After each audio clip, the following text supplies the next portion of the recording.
On today's episode, we're listening to Chrono Cross, Radical Dreamers, The Jewel That Cannot Be Stolen. Chrono Cross is not a game that I ever played. I think I was a little bit distracted by the Final Fantasy series when this came out, and actually, I know it's a sin, but I've never played Chrono Trigger. This song is very, very, very beautiful, and it evokes a sense of loss and a sense of unrequited love and stillness and silence, and I'm really looking forward to listening to this with you.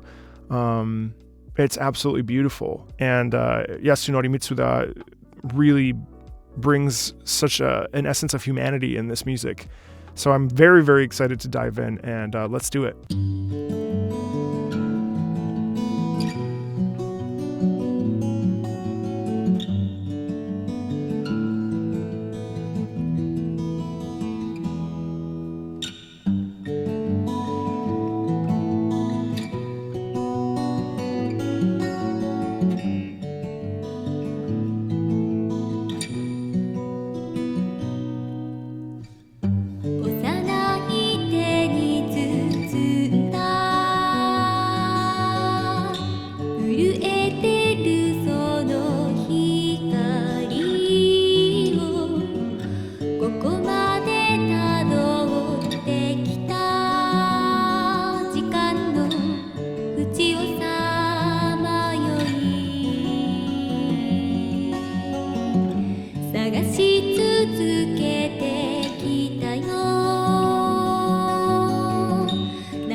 That is so pretty.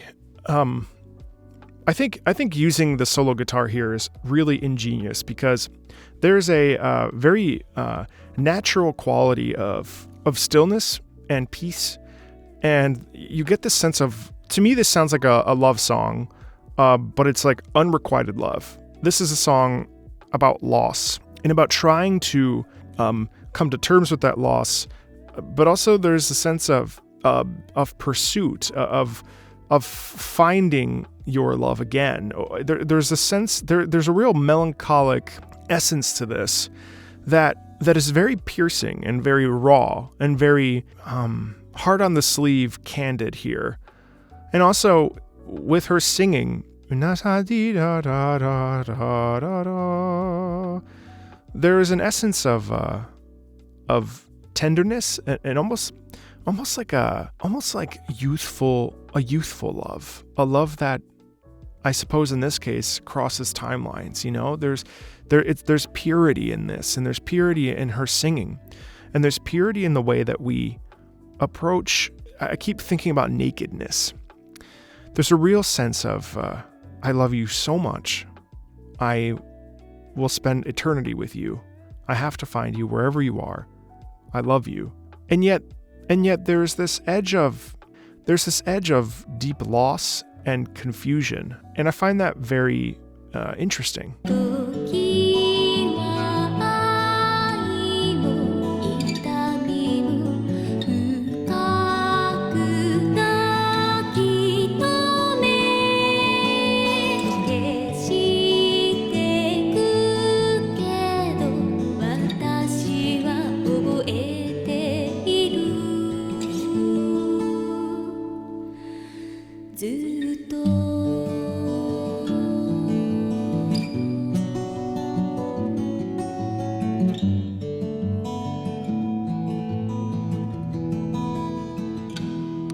This track is so beautifully written because we're not necessarily moving quite high, unless only in specific parts. That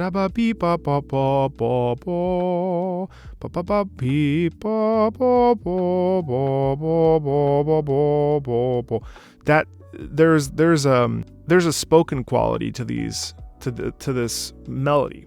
Until we get to that last section we just listened to,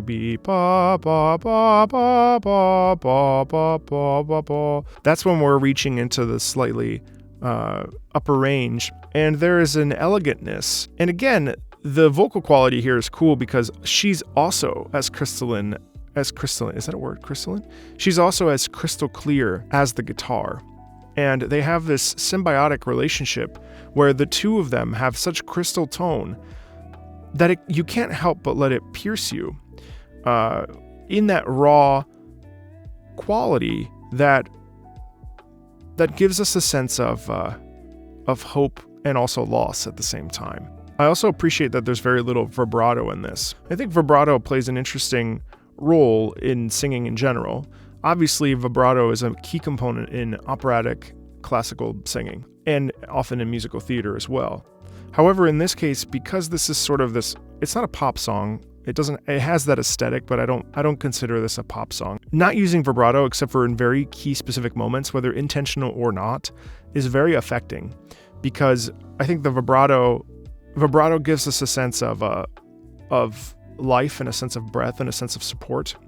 And when it's not used, there's an even deeper edge of really whatever emotion you want to feel. So in this case, I feel somber and I feel sadness. I don't think that this song would have worked as well if she was using vibrato more frequently, and if there was a different instrument, like let's say a piano used. The piano gives a very different sound than the guitar.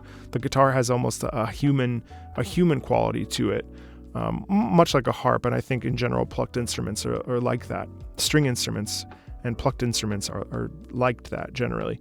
I also really appreciate that she tapers off at the very end of this phrase, and I think that gives us a sense of a conclusion, even though we're only halfway through the song. There's this sense of almost like releasing into the ether and releasing into the life, into life. There's a continuation and also a conclusion on both at the same time. It's very powerful.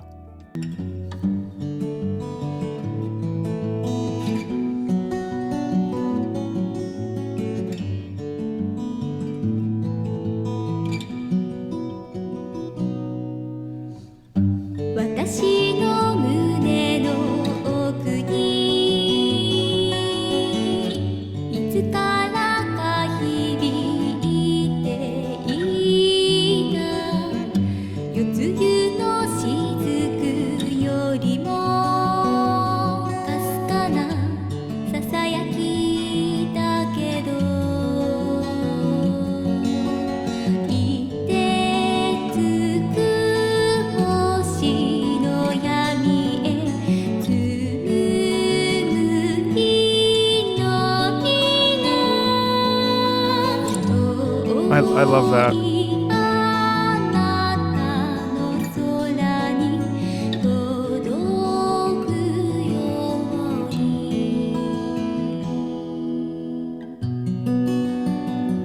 Ending down like that too is really interesting. When something ends high, usually there's a continuation.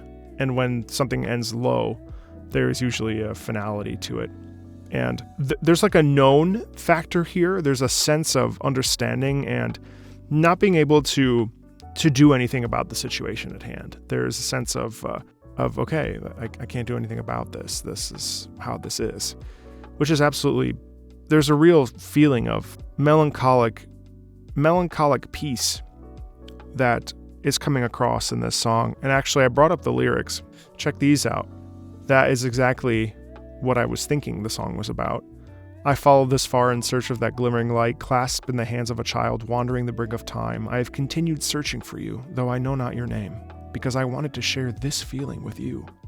Time envelops both love and pain until they fade away, but I still remember them, and always will. Though I cannot remember when a whisper began echoing deep within my heart, fainter than drops of evening dew.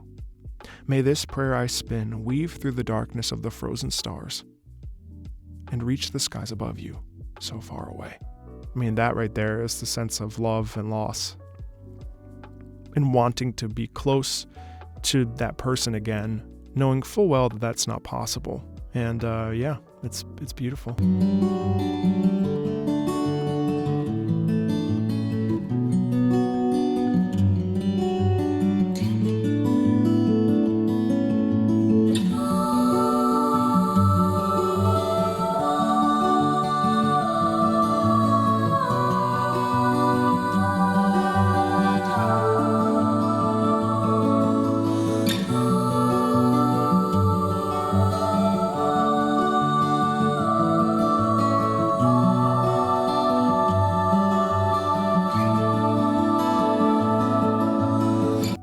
And you hear what I just read in those lyrics, the sky above you. It feels as though the upper voice is the voice that is no longer present, no longer there anymore.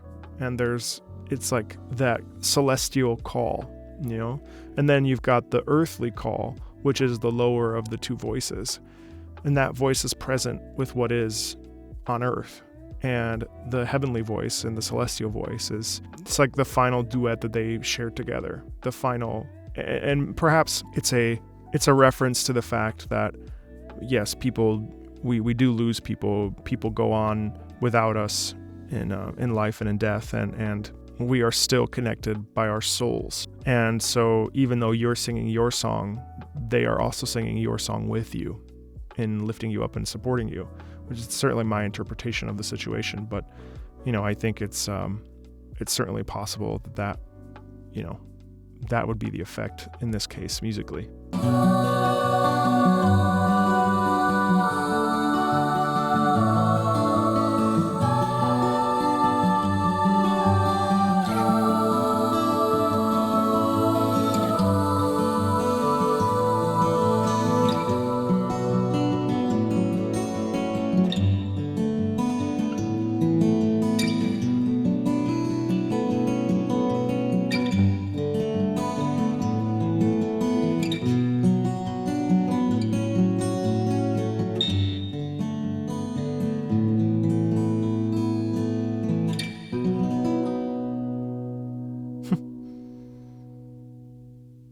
I find it interesting that we have this somber quality throughout the entire song, but at the very end, we end in a major sound. And that's actually called the Picardy third. Essentially, the Picardy third is there to give a glimmer of hope in an otherwise sad situation. It means that time, in this case, I think that time continues on. Perhaps we will get to see the lost person, we get to see them in another playthrough or in another sequence. Where things continue on as if that occurrence never happened. There is a resolution of peace and a reminder that not everything is as bad as it appears, and that things will work out in the right way and as they should, regardless of the loss, for better or for worse. And it's pretty interesting that is in this composition that is otherwise very sad and somber. And like I said, there's a melancholic peace that occurs in this that certainly resonates with me. And that's the thing that I felt most while listening to this. There's beautiful sadness here and beautiful flowing of life in its good and in its bad. So this was a wonderful Patreon request. Thank you so much. As always, feel free to help out the channel if you want to with the links in the About section. If you want to join the Discord, feel free. We've got a thriving community there. And as always, thanks a lot, and I'll talk to you soon. See ya.